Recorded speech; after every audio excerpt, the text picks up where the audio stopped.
はい、皆さんこんにちは。西岡義人です。今回はですね、ウィンブルドンのドロー解説やっていきたいと思いますが、先週僕ちょっとイーストボーンの大会で体調を崩しまして、数日間の熱、頭痛、そして喉の痛みだったりっていうのが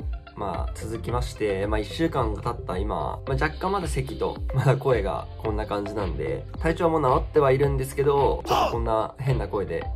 撮影をしていきたいと思います。今回は少し特殊なウィンブルドンですが、面白い大会になると思います。その、一定の選手が出れないというルールがあり、そしてポイントがつかないというルールもあり、多分いろんな選手のモチベーションだったりとかっていう部分は若干みんなそれぞれ違いが生まれてると思うので、またこうやって大きな大会が点がつかないとどうなるんだろうっていう、また一つ面白い展開にもなり得るかなというふうに思います。それでは面白そうな1回戦いきたいと思います。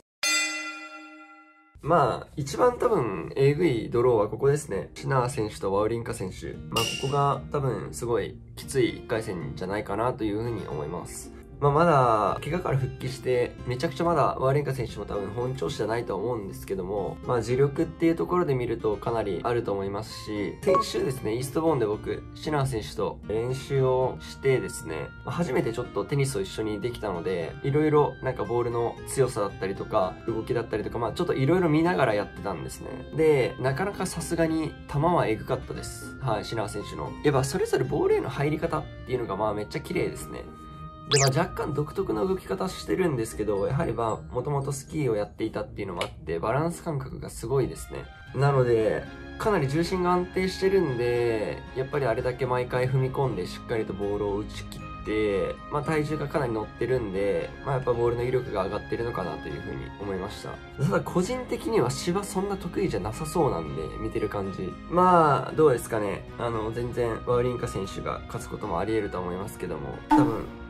試合感がどれだけ戻ってるかっていうところがかなり大きなキーなのかなというふうに思います。次はですね、シャポボルブ選手とリンダーケッチかな。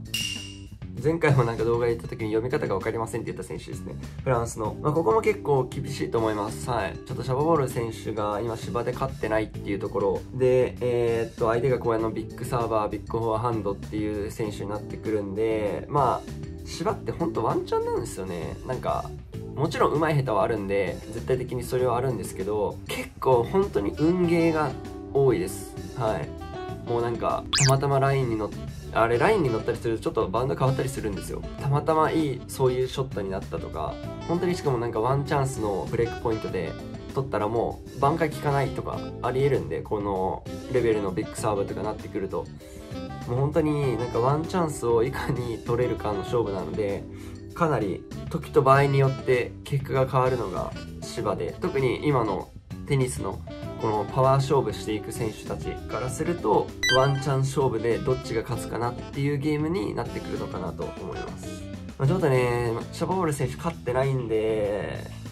全然負ける説はありますね。あと、アリアシム選手とクレッシー選手ですね。まさしくこれがさっき言ったところで、もちろんアリアシム選手どこのサーフェスでも強いんですけど、このクレッシー選手特にサーバー&ボレーヤーで、ダブルファースト打つ選手なんですね。で、身長もでかいですし、ストロークは正直そこまで上手くはないんですけど、パワーがあって、もう一発勝負。リターンは取れたらいい。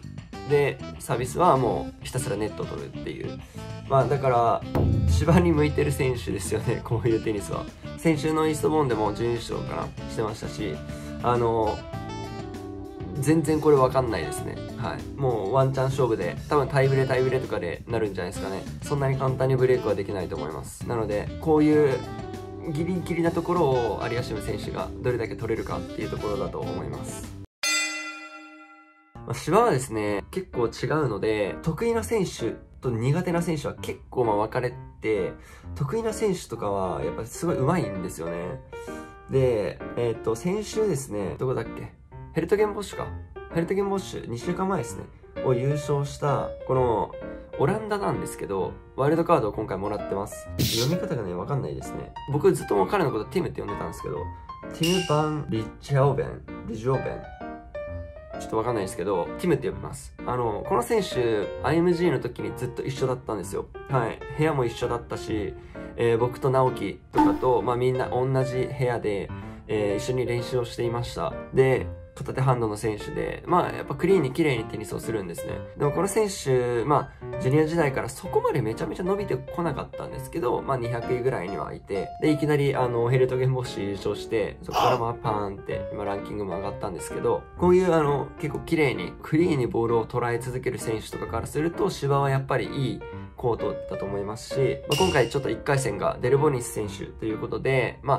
芝をそんなに得意としてない選手なので、このチームの芝での快進撃は全然あり得るかなというふうに思います。結構みんなちょっとチェックしてみてほしいですね。僕は1回戦がドルースク・ボーリー選手ということで、マジでこの芝で負けたら、僕全サーフェスで彼に負けたことになるんで、もう悲しいですね、そうなると。ただ僕マジで彼との試合、万全な状態で試合できたこと一回もないんで、かなりきついですね。また今回も、体調まだ悪いんで、そんなに簡単ではないと思いますけど。あと彼のテニス的に芝のコート結構合ってるんで、どうやって崩していくかっていうところが勝負ですね。去年イズナー選手に勝ってる分、ポイントはつかないですけど、1回でも多く勝ちたいと思ってるんで。あと男子からはですね、ダニエル太郎くんが、1回戦バイズ選手と対戦します。僕と全く同じ身長の選手ですね。この選手もどっちかというとクレーコートが好きな選手ですけども、やっぱなんか動きはすごいいいっていう話をしていたので、芝でもどうやって